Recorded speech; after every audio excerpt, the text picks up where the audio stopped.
Bien, pues, gloria a Dios. Amén. Qué alegría veros otra vez. Guapos os veo. No pasan los años por vosotros. Os veo guapos, jóvenes. Qué alegría veros de nuevo, ¿no? Ya venís más a menudo. Ya venís más a menudo porque... Claro, todos los días. Ni tanto ni tan calvo. Bien, pues... Bienvenidos a todos, un saludo del amor del Señor, fraternal, también por aquellos que nos siguen en redes sociales, mando un saludo. Y también decir que yo tenía un tema para esta tarde, pero como la Biblia dice que tenemos una ayuda idónea que nos aconseja, pues mi esposa me dijo, no, tienes que predicar otra cosa. O sea, no me lo dijo el Espíritu Santo, me lo dijo mi mujer. Pero bueno, yo pienso que influida por el Espíritu Santo o dirigida por el Espíritu Santo, ¿no? Pues sí, es un privilegio estar de nuevo con vosotros y el tema que voy a tratar lo he titulado De gloria en gloria, que es como debemos andar los cristianos, ¿verdad? Los creyentes verdaderos tenemos que tener cada día más gloria, que es lo que significa de gloria, más gloria.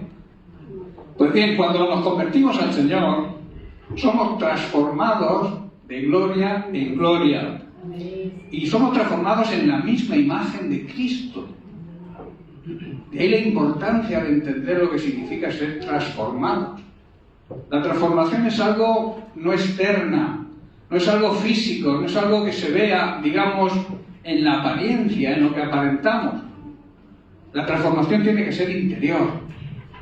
Una metamorfosis, un cambio de esencia, un cambio radical, un cambio en otra cosa.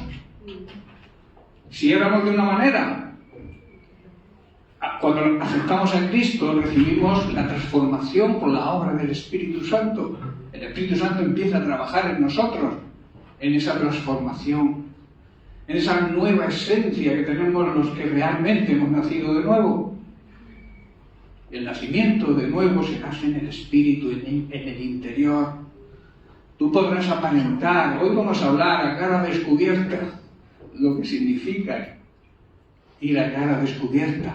Significa ir sin careta, sin ninguna máscara de hipocresía, que a veces nos ponemos, y digo nos ponemos porque no quiero ofender a nadie y me meto yo en medio, pero a veces vamos con la careta puesta, aparentando lo que realmente no es. Una careta te cambia lo que eres, ¿verdad?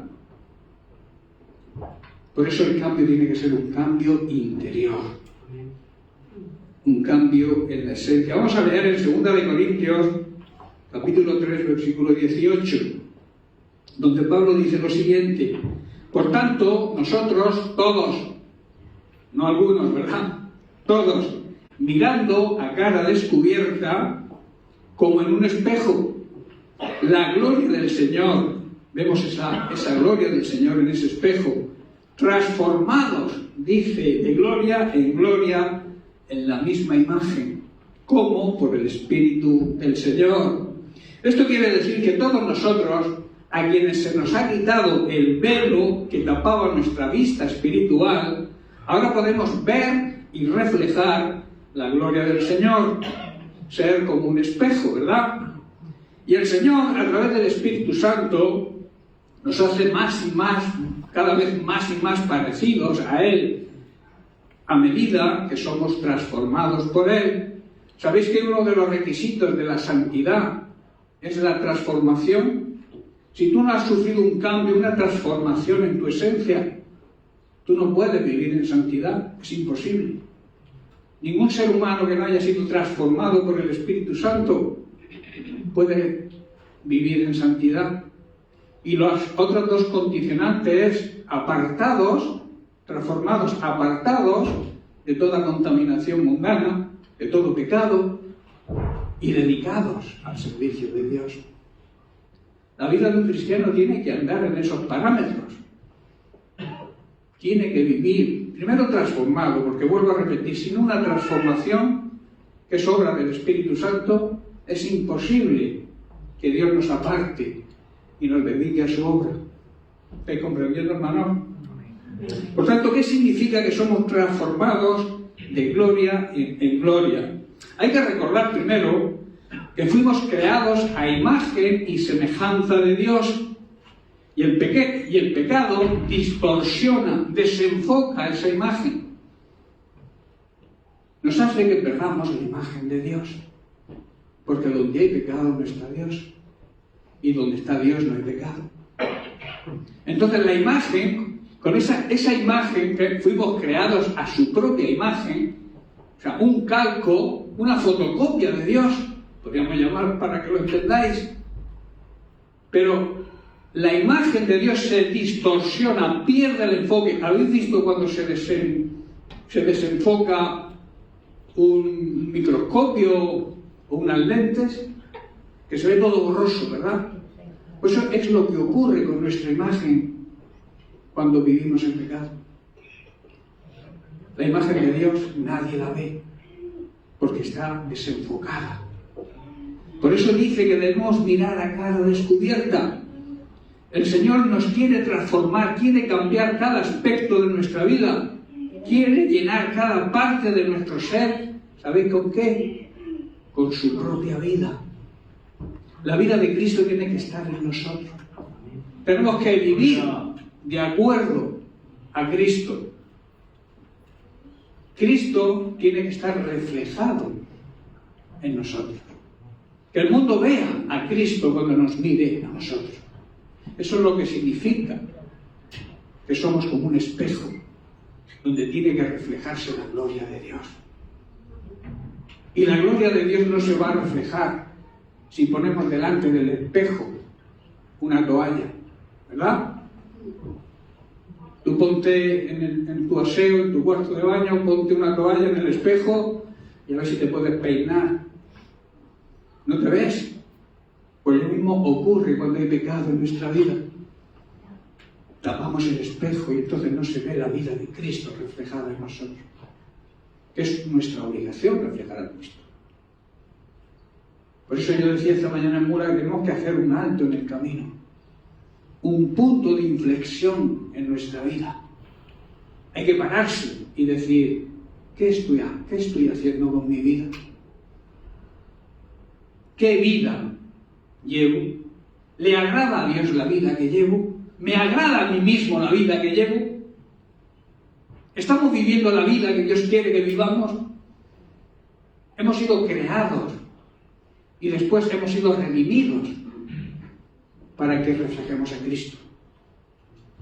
De ahí que Pablo decía, sufro dolores de parto porque deseo que mis hijos espirituales se parezcan cada vez más a Cristo. Y mientras que no los vea así, voy a estar sufriendo como una mujer sufre cuando da luz. Eso es lo que está diciendo Pablo. Y decimos todos aquellos que Dios nos ha puesto en autoridad espiritual, cuando vemos que nuestros hijos no cambian, nuestros hijos espirituales, que prediquen usted padre, por un oído me entra y por otro me sale. Estamos a veces engordados de tanto predicación y tanto sermón, pero no le damos salida a esa predicación, o sea, no aplicamos la palabra de Dios en nuestra vida. En general, aquí yo sé que no, y yo sé que aquí aplicamos la palabra de Dios en nuestra vida, ¿verdad? ¿Verdad? Amén. Los mentirosos no entran en el reino de los cielos. Dios quiere, hermano, vuelvo a repetir, transformar a través de su Espíritu Santo que mora en todo aquel que ha nacido de nuevo. Quiere transformar nuestra vida y quiere darnos esa vida plena y abundante que Jesús nos promete. Ese anticipo de la vida eterna que yo llamo. Los creyentes cuando nacemos de nuevo empezamos a vivir la vida eterna aquí. No hay que morirse para vivir la vida eterna físicamente. Empezamos a vivirla aquí. Tenemos un anticipo y luego el resto de la herencia. Cuando partamos de este cuerpo y nos vayamos a la presencia de Dios por toda la eternidad. Pero para eso debemos ir de gloria en gloria y a cara descubierta. Que nadie tenga que avergonzarnos porque predicamos lo que no hacemos. Amén. Esa transformación espiritual es lo que significa llenarse cada vez más de su gloria. Y Pablo, en su segunda carta a los Corintios, capítulo 3, verso 3, escribe lo siguiente, y que es de aplicación para nosotros hoy. O sea, lo escribe Pablo a los Corintios, pero nos lo dice Dios a través de Pablo a nosotros hoy. Dice así: es evidente que sois una carta, leo en la Nueva Traducción Viviente, es evidente que sois una carta de Cristo que muestra el resultado, dice Pablo, de nuestro ministerio. O sea, el resultado del trabajo de Pablo y de sus discípulos. Es un orgullo cuando vemos el resultado en las personas que Dios ha puesto a nuestro cargo. Es un gozo, es una alegría. Por eso dice, es evidente que cuando vemos que sois cartas escritas, vemos el resultado de nuestro trabajo. Esta carta, dice Pablo, no está escrita con pluma y tinta, sino con el Espíritu del Dios viviente. No está tallada en tablas de piedra, sino que está en corazones de carne, en corazones humanos. Hermanos, todo creyente en Jesucristo debe ser una carta abierta, además de un espejo donde se refleje la gloria de Cristo. Tenemos que ser un anuncio andante, que vayamos por la calle y la gente nos diga, esa persona es cristiana, porque lo vamos anunciando con nuestra conducta, con nuestra forma de vivir. Yo siempre digo y aconsejo, y lo repito, soy muy machacón en esto, que si no vives lo que predicas, no prediques, cállate, porque es peor todavía. A veces dice, hay que predicar, pero ¿por qué predicamos, hermano? ¿Porque Dios lo manda? ¿O porque amamos a las personas incrédulas y que se van al infierno? ¿Qué motivación tenemos? ¿Por qué oramos? ¿Porque si no oramos no nos va bien? ¿O oramos porque tenemos o queremos tener una relación con Dios diaria? ¿Por qué pedimos la bendición de los alimentos? ¿Por agradecerle a Dios esa comida? ¿O porque si no le pedimos tenemos una mala digestión? Hay quien piensa así. Si tú predicas el Evangelio, que sea porque amas a las personas que se pierden, no por obligación. Por eso digo, ¿cuál es nuestra motivación cuando hacemos las cosas para el Señor? Pablo, como dije antes en Gálatas 4, versículo 19, dice, hijitos míos, por quienes vuelvo a sufrir dolores de parto, hasta que Cristo, el carácter de Cristo, se ha formado en vosotros. Pablo está afirmando, y es el sentimiento de todo buen ministro de Jesucristo, de todo buen siervo del Señor, es el mismo deseo. Pablo está diciendo, os quiero como si fuerais mis hijos, pero mientras no lleguéis a ser como Cristo, me estáis haciendo sufrir. Y ese sufrimiento es como el sufrimiento de una mujer que está dando a luz. Solamente una mujer sabe lo que sufre cuando se da a luz, ¿verdad? Pablo no supongo que alguien se lo contaría, porque él era hombre, no podía dar a luz. Pero dice que sufría de la misma manera. Estaría sufriendo hasta ver el resultado de su ministerio, de su trabajo en sus hijos espirituales. Pues así nos pasa a todos los siervos de Dios que amamos a las personas, a las ovejitas que Dios ha puesto en nuestro cargo, que algunas son cabras. Pero bueno, como se suele decir, hay que torear lo que te eche, ¿verdad? Hay de todas. Como decía aquel, en esta vida hay de todo. Entonces, lo que sí tenemos que hacer es servir, seguir, servir y aprender de Cristo. Él dijo, aprender de mí. ¿Quién dijo que aprendiéramos de él? La soberbia, el orgullo, el poder, la autoridad, el que me vea, el impresionar a los demás. Él dijo, aprended de mí que soy humilde. Y aunque soy el Hijo de Dios, dependo del Padre. La humildad es depender de Dios en todo, aunque tengas materialmente lo que puedes necesitar. Y un día, el tema que yo traía para hoy era lo que es la bendición. Y la bendición muchas veces es no darnos lo que pedimos, porque puede hacernos daño. La bendición también es disciplina. Cuando el Señor nos disciplina, somos bendecidos, aunque no os parezca algo contrario a lo que pensamos. De Dios viene todo lo bueno, incluso la disciplina, porque Dios nos ama. Y un buen padre a sus hijos disciplina. Pablo, vuelvo a repetir, sufría porque quería ver a sus hijos espirituales, verles parecerse a Cristo. Y es una gran responsabilidad, hermanos, por nuestra parte, porque el mundo nos observa. El mundo está pendiente de nosotros. Está pendiente a ver lo que decimos y lo que hacemos para sacar su juicio o su prejuicio sobre nosotros. Y están pendientes de todos aquellos que nos llamamos cristianos. Porque si te llamas cristiano tienes que demostrarlo. ¿Cómo demostramos ser cristianos? Reflejando a Cristo. No hay otra fórmula. Y reflejar a Cristo es obedecer su palabra. Él vino a enseñarnos y a mostrarnos el camino hacia la vida eterna, el camino de la salvación. Por eso dijo, yo soy el camino. No hay más caminos.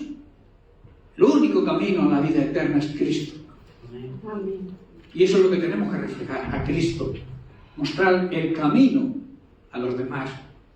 De alguna forma nosotros tenemos que ser también, como somos el cuerpo de Cristo, tenemos que ser el camino que otros deben tomar, o sea, deben seguir. Pablo dijo, imitadme a mí, seguidme a mí. ¿Pero por qué tenía esa autoridad para decir eso? Porque él seguía a Cristo.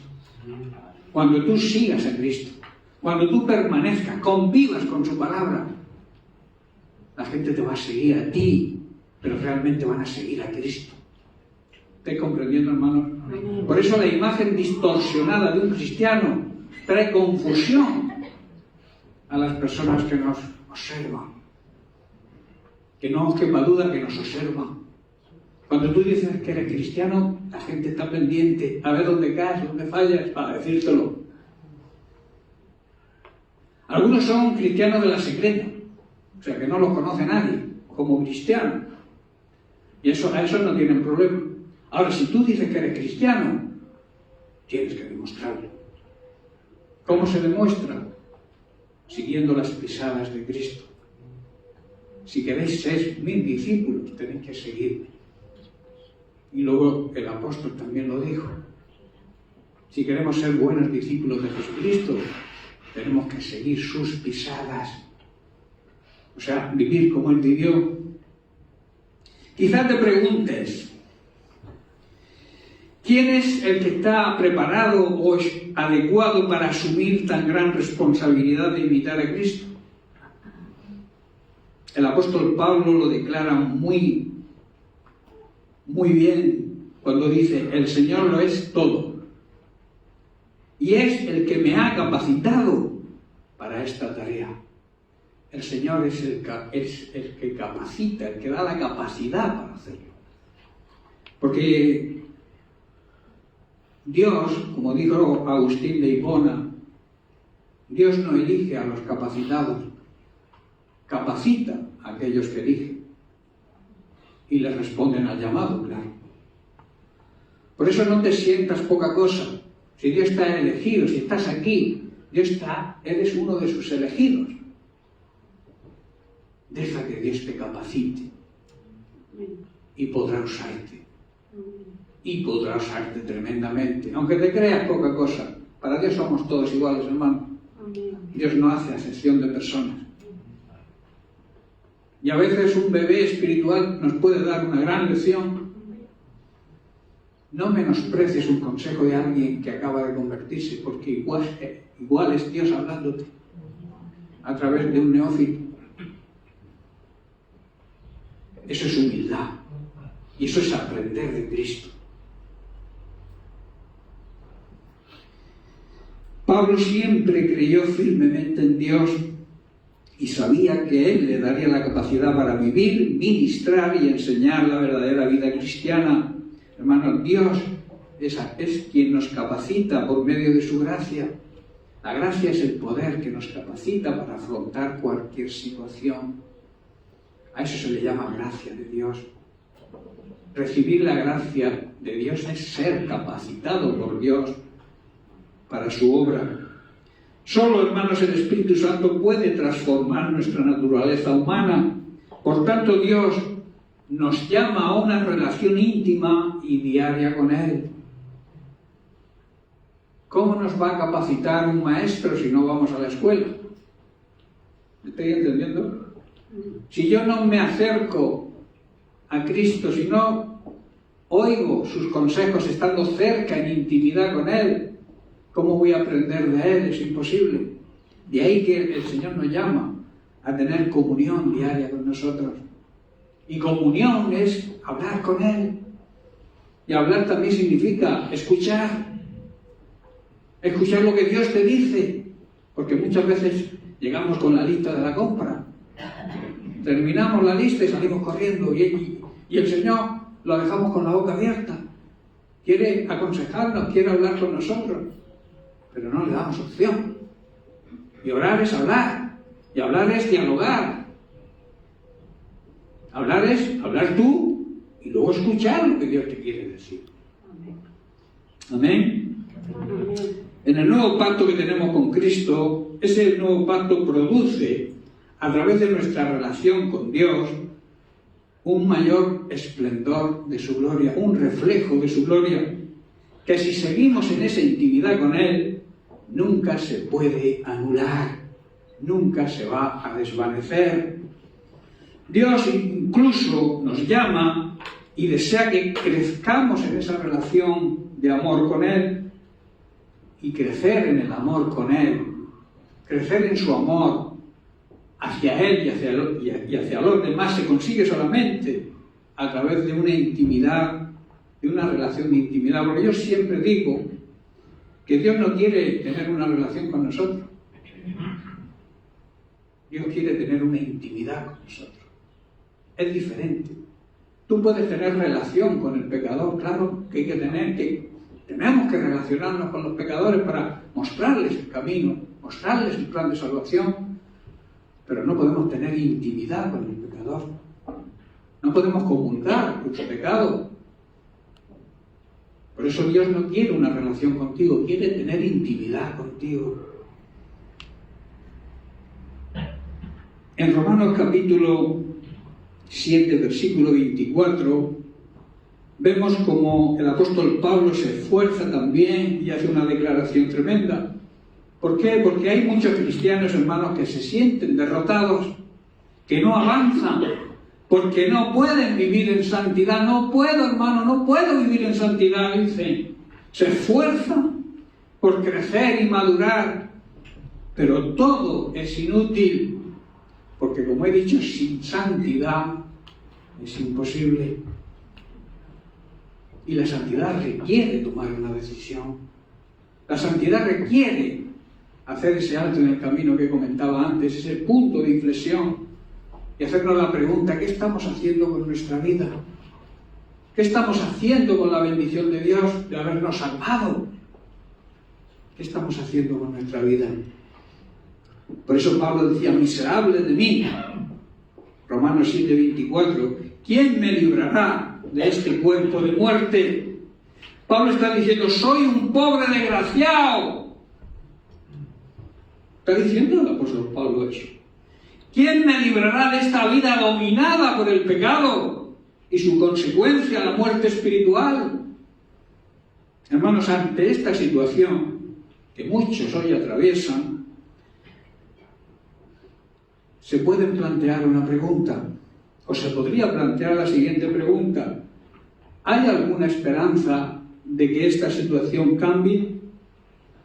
Te digo que la respuesta es un rotundo sí. Sí hay solución.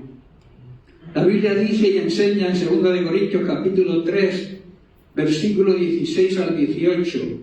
Dice, pero cuando se conviertan, de verdad, hay una transformación en la esencia y no en la apariencia, el Señor nos quita el velo.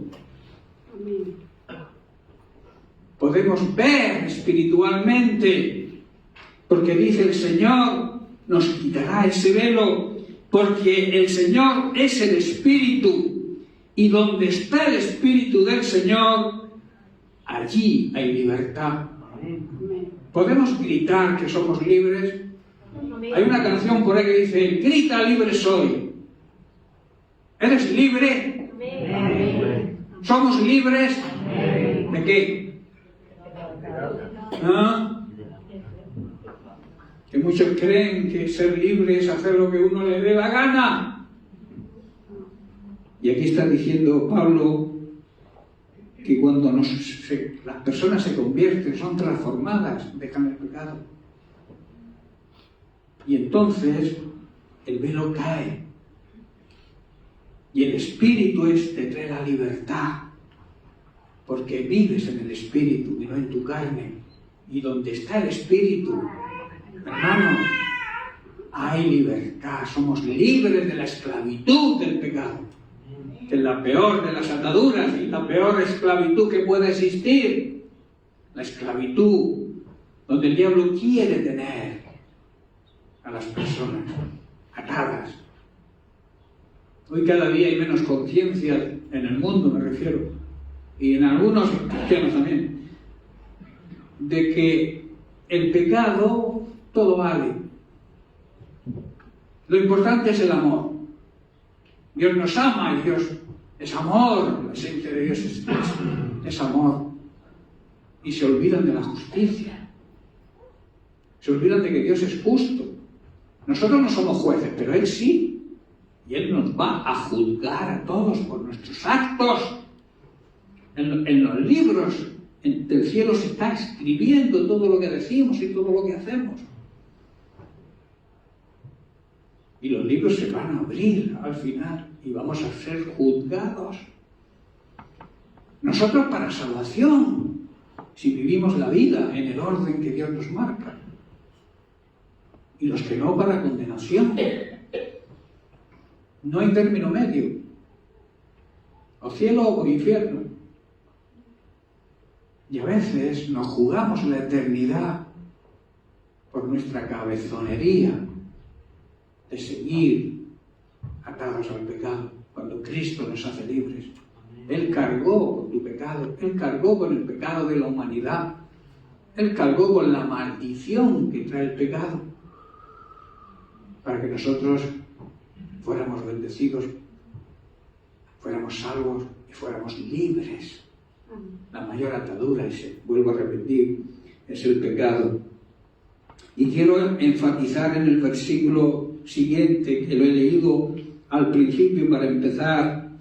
Dice, por tanto nosotros todos, mirando a cara descubierta, como en un espejo, la gloria del Señor, somos transformados de gloria en gloria, en la misma imagen, como por el Espíritu del Señor. Hermanos, debemos permitir que el Espíritu Santo nos transforme. Porque Dios, el Espíritu Santo es Dios, es muy galante. No va a cambiar tu voluntad, no va a forzar tu voluntad, va a dejar que tú decidas. El diablo, si puede, te va a arrebatar tu voluntad, pero Dios no es así. Y el Espíritu Santo te aconseja, te dice, te marca la guía, pero tú decides seguirla o no. Deja que el Espíritu Santo te guíe. Aprovéchate de que el Espíritu Santo es nuestro consejero, es nuestro abogado defensor. Él nos guía por el buen camino, nos ayuda cuando tenemos problemas. Deja que el Espíritu Santo guíe tu vida. Cuando alguien se vuelve al Señor, el velo es quitado. El Señor es el Espíritu. Y si el Espíritu del Señor está en nuestra vida, seremos libres y libres de la esclavitud del pecado. Por tanto, dice Pablo, todos nosotros, a quienes aquellos que les ha sido quitado el velo, podemos ver y reflejar. ¿Por qué dice ver y reflejar? Primero hay que ver al Señor. Hay que tener comunión con el Señor. El caso de Moisés en el Sinaí, cuando fue a recibir las tablas de la ley, le pidió al Señor poder verlo.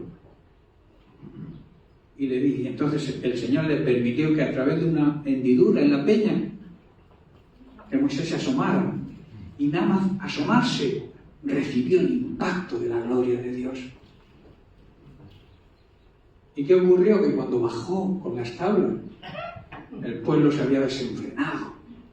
Reinaba la idolatría, la inmoralidad sexual, el pecado.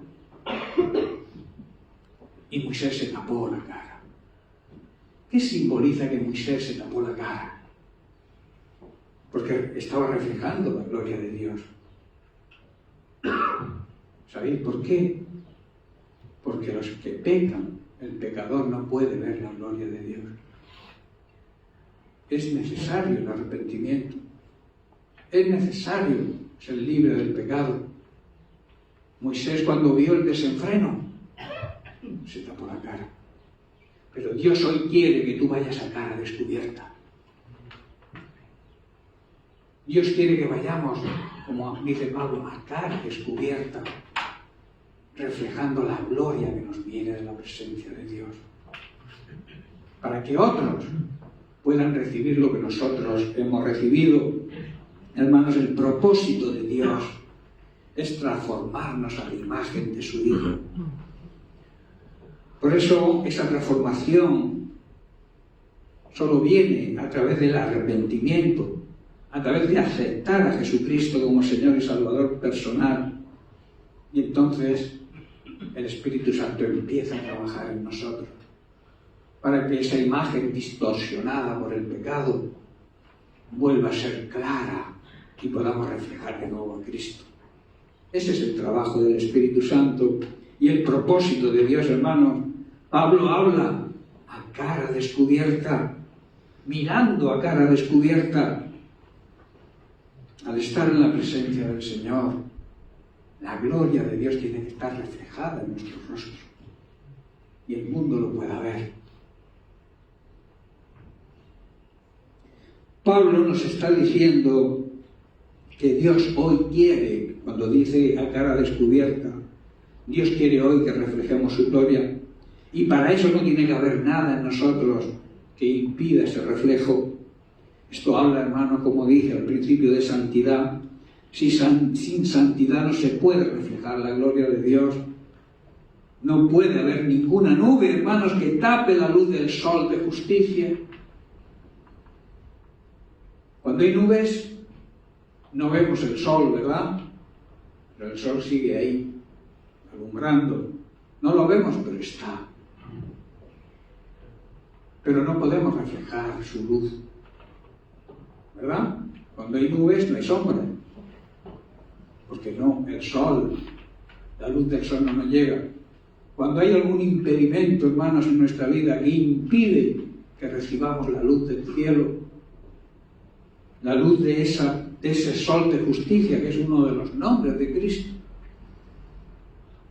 cuando hay algo, alguna nube, algún obstáculo que impide la gloria de Dios, no podemos reflejarlo.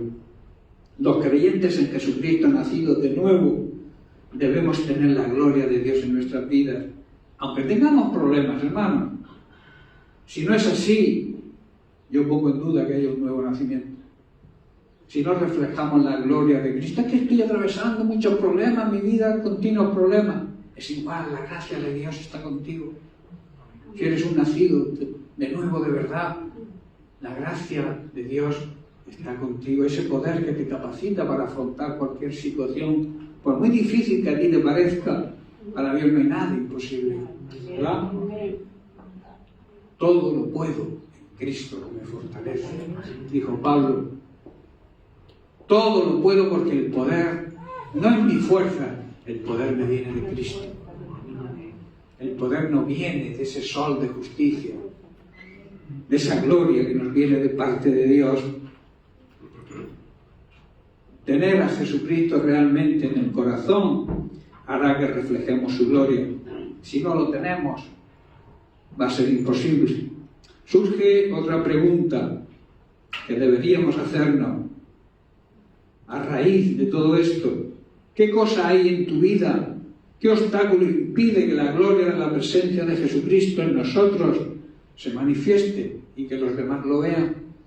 Tenemos que hacer una autocrítica, un autoanálisis y ver qué está impidiendo que yo trabaje para el Señor como el Señor se merece.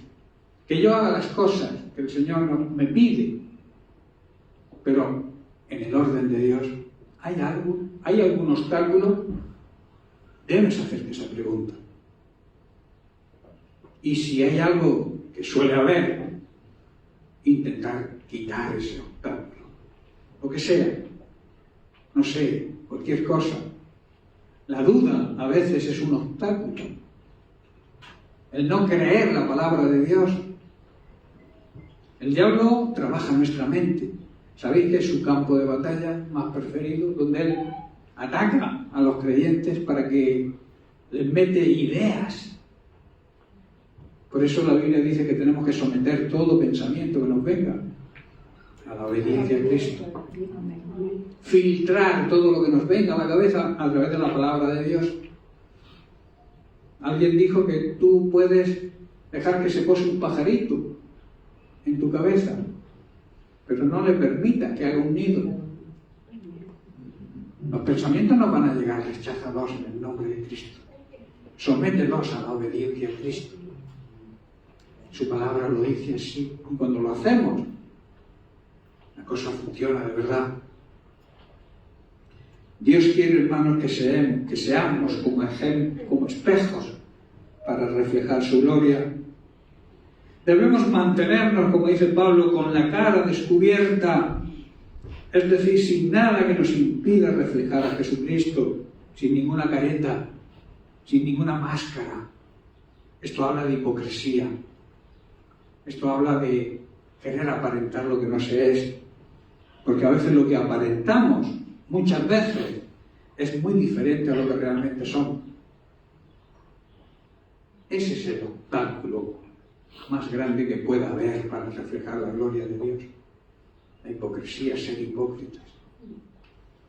En 2 Corintios capítulo 4, versículo 6, dice, porque Dios, que mandó que de las tinieblas resplandeciese la luz, es el que resplandeció en nuestros corazones. ¿Para qué? Para iluminar el conocimiento de la gloria de Dios en la faz de Jesucristo.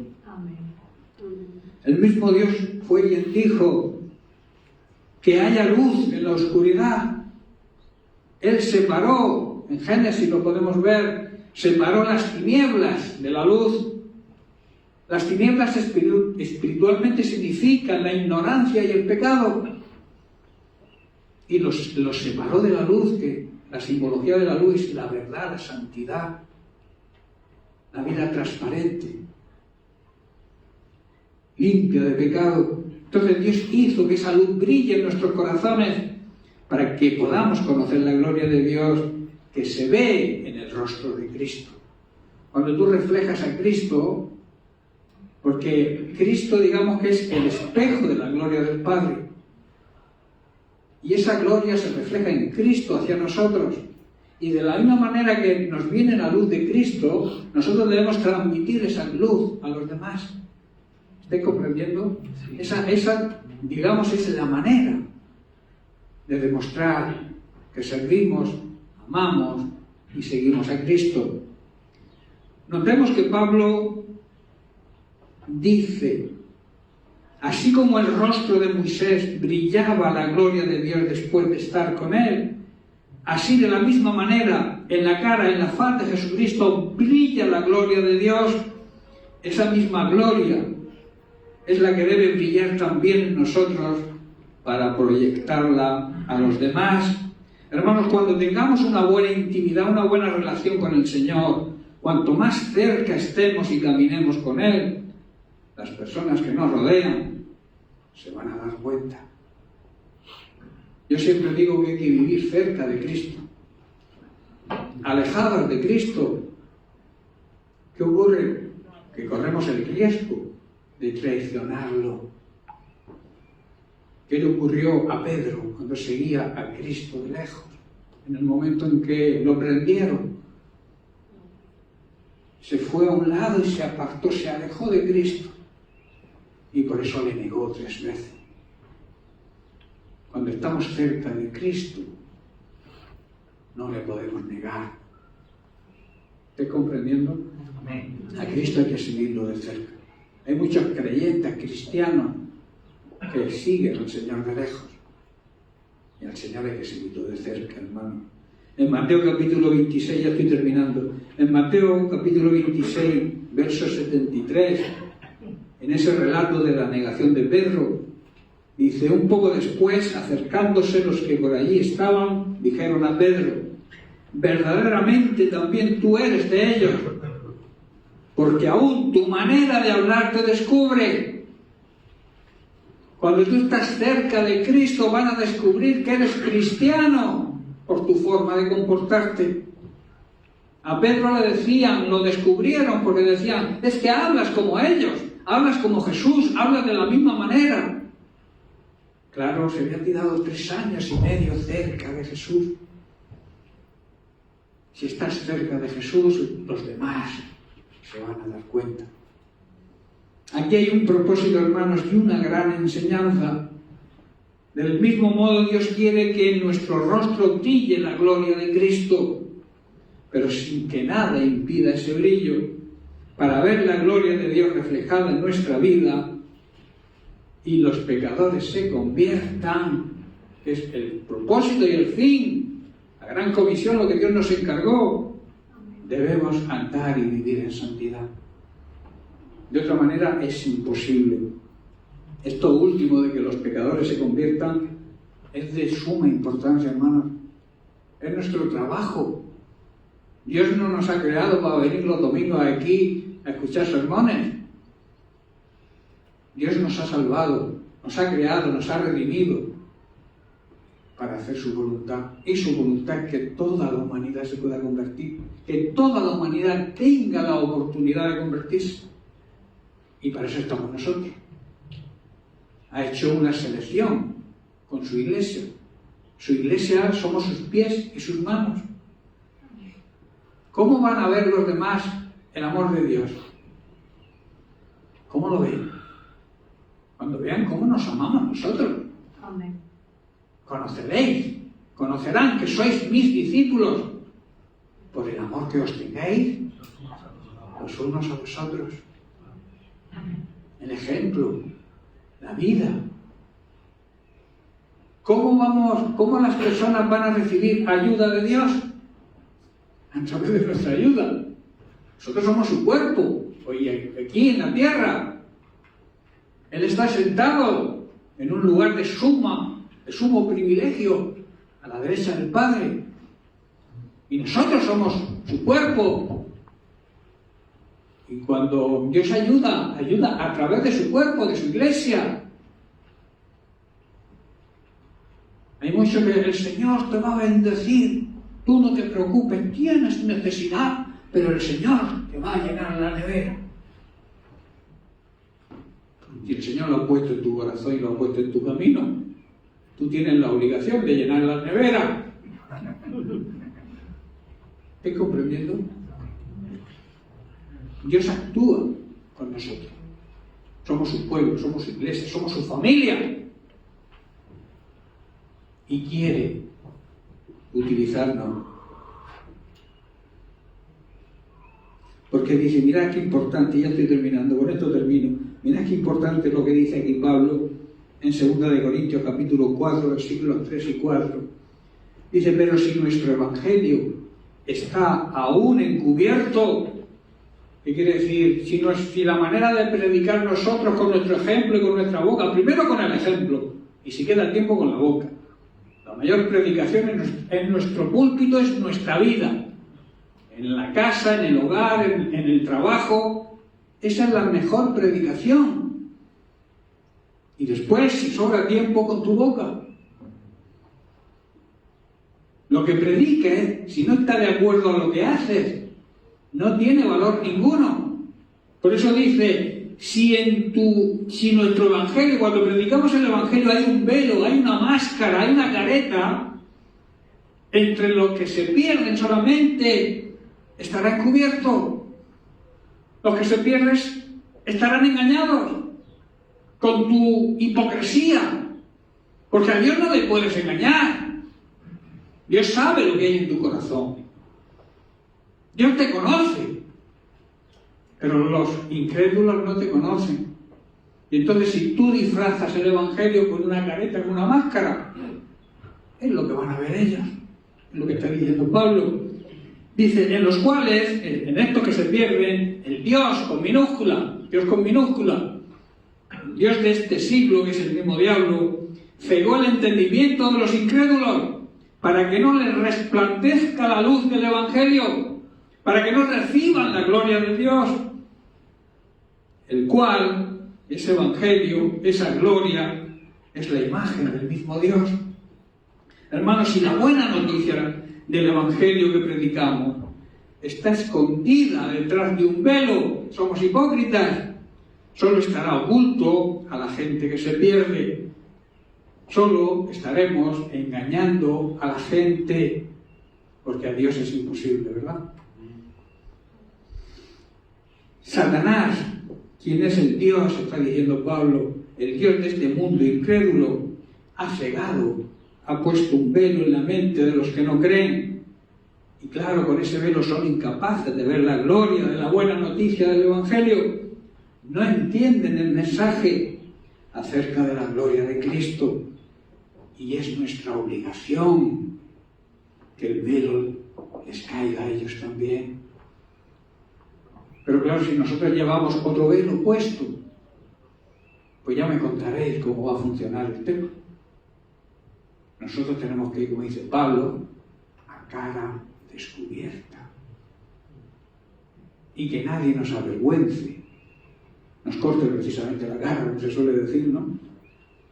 Que vayamos con la cabeza en alta y reflejemos la gloria de Dios. ¿Amén? Bien, pues lo dejamos aquí. Que Dios les bendiga.